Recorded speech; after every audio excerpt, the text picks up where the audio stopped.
സുഖം തോന്നില്ലോട്ട്, ഒരു ക്ഷീണം. ഞാൻ പറഞ്ഞു, എന്നാ വീട്ടിൽ പോ, ഇന്ന് വ്യാഴം, നാളെ അവധിയെടു, എന്നിട്ട് വീട്ടിൽ പോ. ഇല്ല, വൈകുന്നേരം അവൻ വരും, തിങ്കളാഴ്ച വരാത്തതല്ലേ. സാറിൻ്റെ മകൻ എഞ്ചിനീയറിംഗ് കോളേജിൽ വിദ്യാർത്ഥി. സാറിനെ കാണാൻ എല്ലാ തിങ്കളാഴ്ചയും വ്യാഴാഴ്ചയും മുറിയിൽ വരും.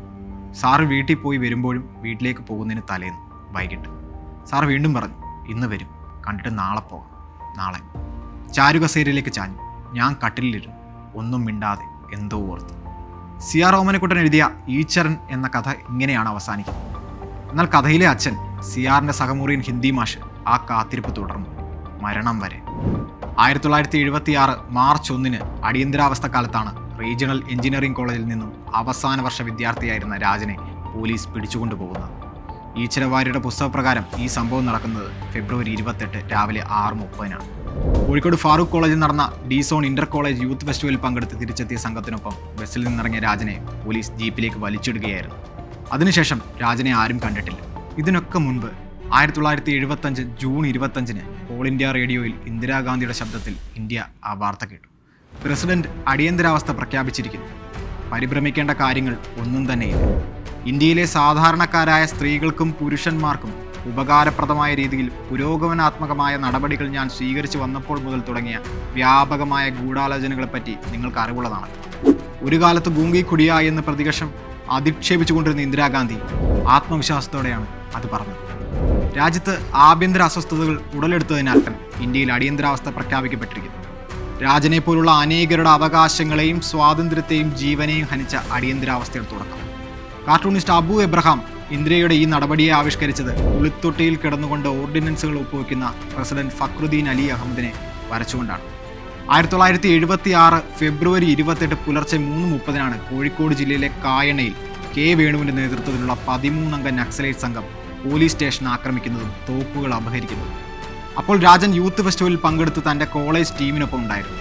തിരിച്ച് ഈ സംഘത്തിനൊപ്പം കോളേജിന് മുന്നിലെത്തിയ രാജനെയും സഹപാഠി ജോസഫ് ചാലിയെയും ക്രൈംബ്രാഞ്ച് DIG ജയറാം പടിക്കലിന്റെ പോലീസ് പിടിച്ചുകൊണ്ടുപോവുകയായിരുന്നു. അല്ല, സ്റ്റേറ്റ് IO അവനെ തട്ടിക്കൊണ്ടുപോവുകയായിരുന്നു. അതുമല്ലെങ്കിൽ അടിയന്തരാവസ്ഥ ആ വിദ്യാർത്ഥിയെ കൊല്ലാൻ കൊണ്ടുപോവുകയായിരുന്നു. പോലീസിന്റെ കുപ്രസിദ്ധമായ കക്കയം ക്യാമ്പിൽ എത്തിപ്പെട്ട രാജൻ കൊടിയ ഭേദ്യങ്ങൾക്കാണ് ഇരയാവേണ്ടി വന്നത്. അവിടെയോ എവിടെയോ വെച്ച് രാജനെ നമുക്ക് നഷ്ടമായി. സ്റ്റേറ്റിന് അതിന് കൃത്യമായ മറുപടി ഉണ്ടായിരുന്നില്ല. എന്തുകൊണ്ട് രാജൻ എന്ന ചോദ്യത്തെ ചുറ്റിപ്പറ്റി ഒരുപാട് അഭ്യൂഹങ്ങൾ നിലവിലുണ്ട്. കായണ്ണയിലെ നക്സൽ ആക്രമണത്തിൽ പങ്കെടുത്തവരിൽ ഒരാൾ രാജൻ എന്ന പേര് വിളിക്കുന്നത് കേട്ടുവെന്ന തെളിവിന്റെ അടിസ്ഥാനത്തിൽ അന്ന് ആ പ്രദേശത്തെ ഒരുപാട് രാജന്മാർ അറസ്റ്റിലാകുന്നുണ്ട്. മറ്റൊരാക്ഷേപം RECയിൽ വെച്ച് മന്ത്രി വെള്ളൈ ഈച്ചരം പങ്കെടുത്ത പരിപാടിയിൽ രാജൻ അദ്ദേഹത്തെ അപമാനിക്കാനായി മനഃപൂർവ്വം ലങ്കാദഹനം എന്ന സിനിമയിലെ കനകസിംഹാസനത്തിൽ കയറിയിരിക്കുന്നവൻ ശുനകനോ ശുംഭനോ എന്ന് പാടിയെന്നും അത് പോലീസിനെ ചൊടിപ്പിച്ചുവെന്നുമാണ്.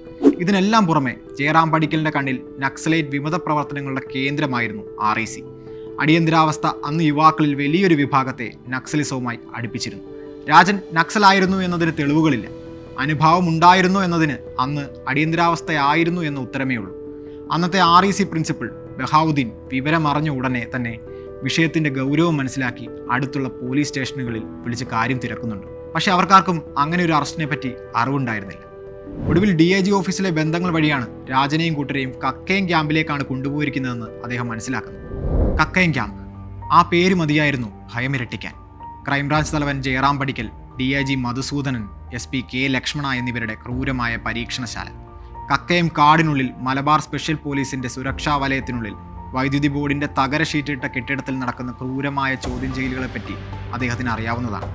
ഉടനെ തന്നെ അദ്ദേഹം രാജന്റെ അച്ഛൻ ഈശ്വരവാര്യരെ വിവരം അറിയിക്കും. അദ്ദേഹത്തിന് മുഖ്യമന്ത്രി അച്യുതമേനോനെ അടുത്തറിയാം. വിവരങ്ങൾ ഈശ്വരവാര്യരെ അറിയിച്ച ശേഷം സ്വന്തം നിലയിൽ പ്രിൻസിപ്പൽ കക്കയം ക്യാമ്പിൽ പോകുന്നുണ്ട്. എന്നാൽ ജയറാം പടിക്കൽ മോശമായിട്ടാണ് ആ അധ്യാപകനോട് പെരുമാറുന്നത്. രാജൻ കസ്റ്റഡിയിൽ നിന്നും ചാടിപ്പോയി എന്നും പടിക്കൽ പറയുന്നുണ്ട്.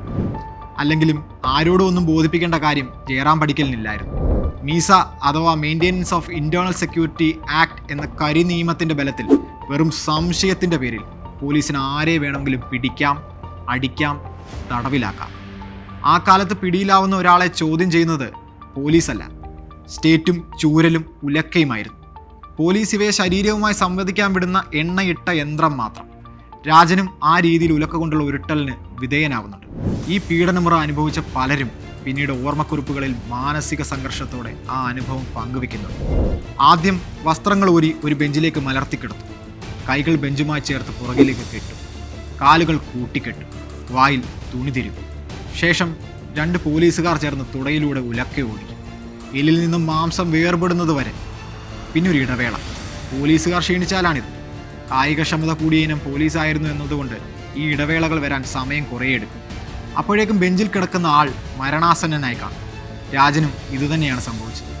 സംഭവം നടന്ന ഉടനെ തന്നെ അന്നത്തെ ആഭ്യന്തരമന്ത്രിയായിരുന്ന കെ കരുണാകരനെ ഈശ്വരവാര്യർ കാണുന്നുണ്ട്. രാജൻ, ആ പേര് ഞാൻ എവിടെയോ കേട്ടിട്ടുണ്ട്, അവനെന്തോ സീരിയസ് പ്രശ്നത്തിൽ ചെന്ന് ചാടിയിട്ടുണ്ട്, എല്ലാം ശരിയാക്കാം എന്നൊക്കെ കരുണാകരൻ അന്ന് ഈശ്വരവാര്യരോട് വെറുതെ പറയുന്നുണ്ട്. പിന്നീട് പോലീസ് കസ്റ്റഡിയിൽ നിന്നും രാജൻ ചാടിപ്പോയി എന്ന കഥ പല വഴി വാര്യർ മാഷിന് ചെവിയിലെത്തുന്നു. അപ്പോഴും കാര്യങ്ങൾ വ്യക്തമല്ല. കരുണാകരനെ കണ്ട പോലെ അന്നത്തെ മുഖ്യമന്ത്രി അച്യുത മേനോനെയും മാഷ് പലവട്ടം സമീപിക്കുന്നുണ്ട്. നിങ്ങളുടെ മകനെയും തിരഞ്ഞ് ഞാൻ നാട്ടിലെ പോലീസ് സ്റ്റേഷനുകൾ കയറി ഇറങ്ങണോ എന്ന് ചോദിച്ചത് ആ കമ്മ്യൂണിസ്റ്റ് മുഖ്യമന്ത്രിയാണ്. ഒരുപക്ഷെ അടിയന്തരാവസ്ഥയിൽ മുഖ്യമന്ത്രിക്കും ചെന്നെത്താവുന്നതിന് അപ്പുറമായിരുന്നിരിക്കാം കക്കയം ക്യാമ്പും ആഭ്യന്തര വകുപ്പും. മാർച്ച് 21, 1977 21 മാസങ്ങൾക്ക് ശേഷം അടിയന്തരാവസ്ഥ നീക്കപ്പെടുന്നു. ഇന്ദിരാഗാന്ധി ലോക്സഭാ ഇലക്ഷൻ പ്രഖ്യാപിക്കുന്നു. തൻ്റെ ഭരണത്തിൽ ജനങ്ങൾ സംതൃപ്തരായിരുന്നു എന്ന ഇന്ദിരാഗാന്ധിയുടെ തെറ്റിദ്ധാരണ അല്ലെങ്കിൽ ഇന്റലിജൻസ് വീഴ്ചയാണ് അതിന് കാരണമായി തീർന്നത്. ഫലം വന്നപ്പോൾ ഇന്ദിര തോറ്റു. 298 സീറ്റുകൾ നേടി മൊറാർജിയും കൂട്ടരും അധികാരത്തിൽ വന്നു. എന്നാൽ സാക്ഷര കേരളം അപ്പോഴും വ്യത്യസ്തമായി ചിന്തിച്ചു. അവർ കോൺഗ്രസ് നേതൃത്വം കൊടുത്ത ഐക്യമുന്നണിക്ക് ഒപ്പമായിരുന്നു. 1977 മാർച്ച് 25 രാജന്റെ അച്ഛൻ Eswara Warrier habeas corpus writ file ചെയ്തു. അടിയന്തരാവസ്ഥയ്ക്ക് ശേഷം ഒരു ഇന്ത്യൻ ഹൈക്കോടതിയിൽ ഫയൽ ചെയ്യപ്പെടുന്ന ആദ്യ റിട്ട്. പിറ്റേന്ന് നിയമസഭയിൽ പ്രതിപക്ഷം ഈ റിട്ടിനെ മുൻനിർത്തി ചോദ്യങ്ങൾ ചോദിക്കുന്നു. രാജനെ അറസ്റ്റ് ചെയ്തിട്ടില്ല എന്ന നിലപാടാണ് അന്ന് കരുണാകരൻ എടുക്കുന്നത്. 1977 നടന്ന നിയമസഭാ തെരഞ്ഞെടുപ്പിൽ കോൺഗ്രസ് 140 സീറ്റിൽ 111 സീറ്റുകൾ നേടി വിജയിക്കുകയും കരുണാകരൻ മുഖ്യമന്ത്രിയാവുകയും ചെയ്തു. എന്നാൽ ഏപ്രിൽ 13 വന്ന ഹൈക്കോടതി നിരീക്ഷണം കരുണാകരൻ സത്യം മറച്ചുവെക്കാൻ ശ്രമിച്ചു എന്നതായിരുന്നു. ഇതേ തുടർന്ന് 1977 ഏപ്രിൽ 25 കരുണാകരൻ മുഖ്യമന്ത്രി സ്ഥാനം രാജിവെക്കും. ജൂൺ 13 ഉത്തരവാദിത്തപ്പെട്ട പദവിയിലിരുന്ന് വ്യാജ സത്യവാങ്മൂലം നൽകിയതിന് കരുണാകരനെതിരെ ക്രിമിനൽ കുറ്റം ചുമത്തണമെന്ന് ഹൈക്കോടതി കൽപ്പിക്കുന്നു. പ്രതികൾ സുപ്രീം കോടതിയിൽ അപ്പീൽ പോയെങ്കിലും ഫലമുണ്ടായില്ല. ഹൈക്കോടതി വിധി ശരിവെച്ച സുപ്രീം കോടതി രാജനെ ഹാജരാക്കാൻ ഉത്തരവിടുന്നു. രാജൻ ഹാജരാക്കപ്പെടുന്നില്ല. പ്രതികൾ ശിക്ഷിക്കപ്പെടുന്നില്ല. കേസിന്റെ അന്തിമ വിധി വന്നപ്പോൾ പ്രതികളെല്ലാം തന്നെ കുറ്റവിമുക്തരാക്കപ്പെടുന്നു. പിന്നീട് 8ഓളം കേസുകൾ രാജനായി ഈശ്വരവാര്യർ നടത്തി. ഉറച്ച സാക്ഷിയായ രാജന്റെ പ്രിൻസിപ്പൽ ബഹാവുദ്ദീനും നിലകൊണ്ടു. എന്നാൽ രാജനെ എങ്ങനെ കൊന്നുവെന്നും മൃതദേഹം എന്തു ചെയ്തു എന്നും അഭ്യൂഹങ്ങൾ മാത്രം നിലനിൽക്കുന്നു. ദേശാഭിമാനിയിൽ വന്ന അപ്പുക്കുട്ടൻ വള്ളിക്കുന്നിന്റെ കക്കയം ക്യാമ്പ് കഥ പറയുന്നു എന്ന പരമ്പര ഒഴിച്ചാൽ മാധ്യമങ്ങൾ ഈ വിഷയത്തെ അത്ര കണ്ട് ഏറ്റെടുത്തില്ല. രാജനെ തേടിയുള്ള അന്വേഷണത്തിൽ ഈശ്വരവാര്യർക്കൊപ്പം സഞ്ചരിച്ച CR ഓമനക്കുട്ടൻ തൻ്റെ ശവന്തീനികൾ എന്ന പുസ്തകത്തിൽ ആ അച്ഛൻ അനുഭവിച്ച പല സംഘർഷങ്ങളും വിവരിക്കുന്നുണ്ട്.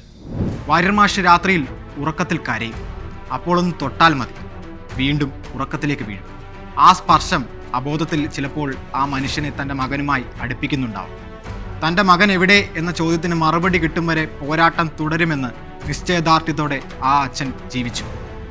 ആ നിശ്ചയദാർഢ്യമാണ് രാജൻ എന്ന യുവാവ് കേരളത്തിൽ ജീവിച്ചിരുന്നു എന്നും അയാൾക്ക് അനീതി നേരിട്ടു എന്നും തലമുറകളെ അറിയിച്ചത്. അടിയന്തരാവസ്ഥയൊക്കെ പൊയ്പോയില്ലേ എന്ന് പറയാൻ അബദ്ധത്തിൽ പോലും നാവ് വളയ്ക്കരുത്. അത് സ്വാതന്ത്ര്യത്തിൻ്റെ എല്ലാ സീമകളും ലംഘിച്ച് നമ്മുടെ മൂക്കിന് തുമ്പത്ത് വന്ന് നിൽപ്പുണ്ട്. തൻ്റെ കുഞ്ഞിനെ എന്തിനാണ് മരണത്തിന് ശേഷവും മഴയത്ത് നിർത്തിയിരിക്കുന്നതെന്ന് ആ അച്ഛൻ ചോദിച്ചു. ആ ചോദ്യം ഇന്നും കേരളീയ മനസാക്ഷിയിൽ മുഴങ്ങി കേൾക്കുന്നുണ്ട്. ആ ചോദ്യത്തിന്റെ പാപഭാരം ഇന്നും പലരുടെയും ചുമലുകൾ താങ്ങുന്നുണ്ട്. പൗരനെ ഇരുട്ടിലാക്കുന്ന 4 ചുമരുകൾക്കുള്ളിൽ തളച്ചിടുന്ന അപ്രഖ്യാപിത അടിയന്തരാവസ്ഥകളുടെ കാലത്തും ബോധത്തിന്റെ ഒരു കിളിവാതിലെങ്കിലും തുറന്നിടാൻ നിങ്ങൾ മറക്കരുത്. കാരണം നീതി നിഷേധിക്കപ്പെട്ട അനേകർ ഇപ്പോഴും മഴയത്ത് നിൽക്കുകയാണ്.